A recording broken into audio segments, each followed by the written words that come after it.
touches every one of us, our daily routines. It's the rhythm that keeps our lives moving forward. Exactly. From the moment we wake up to the moment we fall asleep at night, we follow certain habits that define our day. But tell me, Daniel, what exactly does a typical day look like for different people? That's a great question. Daily routines can look very different depending on your lifestyle, but they're made up of the little things we do regularly. Throughout today's episode, we'll be sharing our own routines, from the way we start our mornings to how we wind down in the evening. That's right. And along the way, we'll talk about how having a routine can help you feel more balanced and in control. It's all about finding what works best for you. Exactly. But before we dive into that, I'd like to introduce our vocabulary expert, Crystal. After each section, she'll break down key words and phrases to help you grasp the language better. Crystal, we're excited to have you with us today. Thanks, Daniel. I'm happy to be here, and I can't wait to help our listeners break down some vocabulary along the way. Wonderful. Let's begin with the morning routine. So as a student, my mornings are pretty structured. I usually wake up around 7 a.m. and I take a moment to stretch and breathe before I get out of bed. It's a gentle way to start the day, and it helps me feel more alert. Then I head to the bathroom to brush my teeth and wash my face. It's a refreshing start. That sounds nice. I wake up a bit earlier, around 6:30 a.m., since my job requires me to start early. The first thing I do is drink a glass of water to hydrate, and then, like you, I brush my teeth and wash my face. It really sets the tone for the day ahead. Exactly. Hydrating first thing in the morning is such a good habit. After that, I have a light breakfast, like oatmeal or toast, just something simple to get my energy up before classes. Breakfast is essential for me too. I usually go for eggs with toast, or sometimes I mix it up with a smoothie. After breakfast, I take a few minutes to check my emails and review my to-do list so I know what's on the agenda for the day. I do the same. I check my class schedule and make sure I'm ready for the day ahead.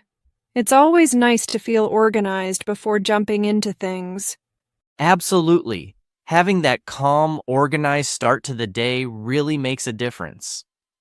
Now, to help our listeners dive deeper into the vocabulary we've just used, let's hand it over to Crystal. Crystal, could you walk us through some of the key terms from our morning routines? Absolutely, Jennifer. Let's take a closer look at some key vocabulary from your conversation. Stretch. To extend your body or limbs to loosen up your muscles, which Jennifer does to ease into the day. Hydrate. To give your body water. Daniel starts his day with a glass of water to hydrate himself. Light breakfast. A small, simple meal in the morning, like oatmeal or toast. Jennifer prefers a light breakfast to get her energy up for the day. To-do list. A list of tasks you plan to complete during the day. Daniel reviews his to-do list every morning to stay organized. Those are some useful terms from your morning routine. Now, back to you, Jennifer. Thanks, Crystal. I think understanding these terms in context really helps our listeners absorb them better.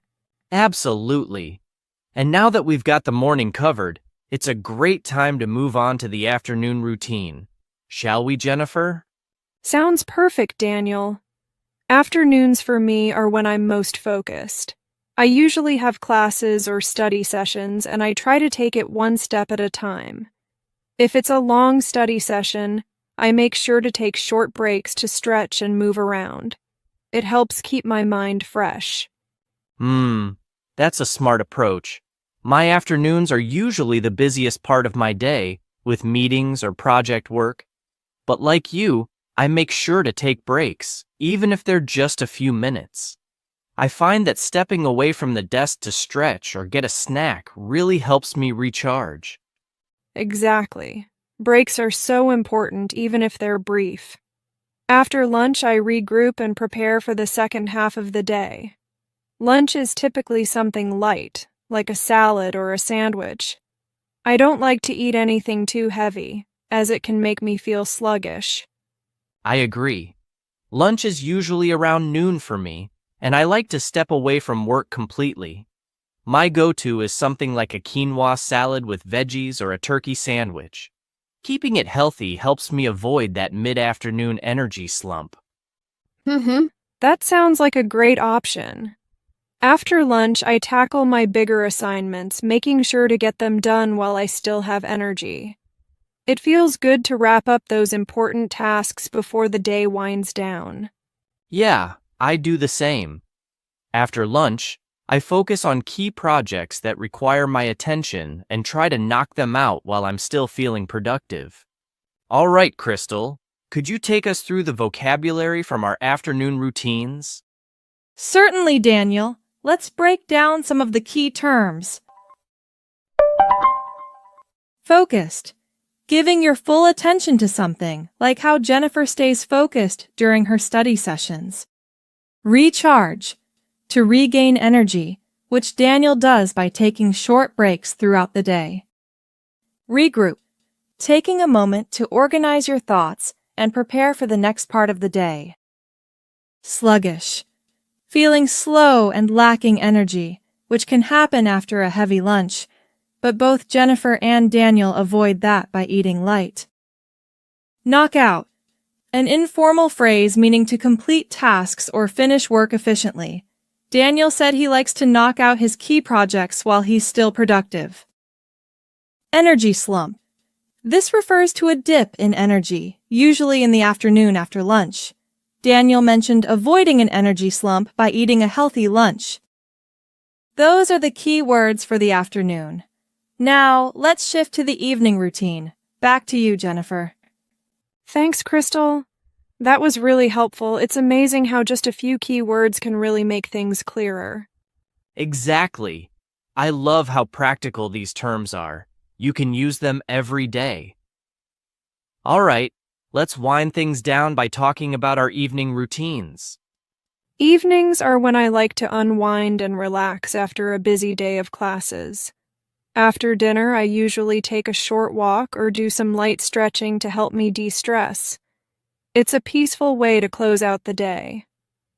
I totally relate to that. After work, I make time to relax too, whether it's listening to music or going for a walk.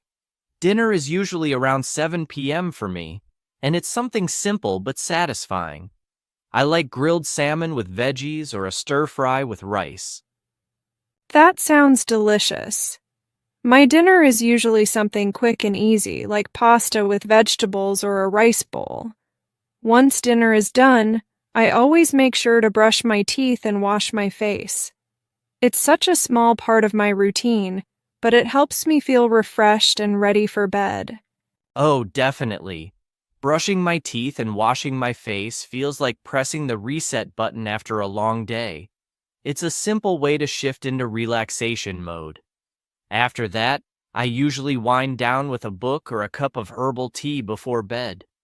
That sounds really calming. I also avoid screens before bed, instead spending some time reading or listening to music. I aim to get to bed around 10 p.m. so I'm well rested for the next day. Same here. I stick to a consistent bedtime too, around 10:30 p.m., and it's amazing how much better I feel the next day when I get a full night's sleep. All right, Crystal. One last time, could you walk us through the vocabulary from our evening routine? Absolutely, Jennifer. Let's go over the key phrases from your evening routines. Unwind. To relax and let go of stress, like what Jennifer and Daniel do after a busy day. Reset button. A metaphor for starting fresh, which Daniel mentioned when talking about brushing his teeth and washing his face. Wind down. Similar to unwind, it means to gradually slow down and prepare for sleep. Herbal tea. A caffeine-free tea that helps you relax, which Daniel drinks before bed. And that wraps up the vocabulary for today. Back to you, Jennifer and Daniel. Thank you so much, Crystal, for guiding us through those key words and phrases. It really helps to understand the language in context. Absolutely. It makes it easier to remember when we see how the vocabulary fits into everyday life. So, we've shared our daily routines, from morning to evening, and touched on how important it is to create balance throughout the day. Exactly. Whether you're working, studying, or just trying to structure your day better, having a routine that works for you is key to staying organized and feeling in control. And remember, it's not just about staying productive. It's about taking those moments to relax, recharge, and take care of yourself. All right, well, that's all for today's episode. We hope this conversation gave you some helpful insights and tips for your own routine. A big thank you to Crystal for breaking down the vocabulary today. We really appreciate it. Thanks for joining us, everyone. Keep building those healthy habits, and we'll see you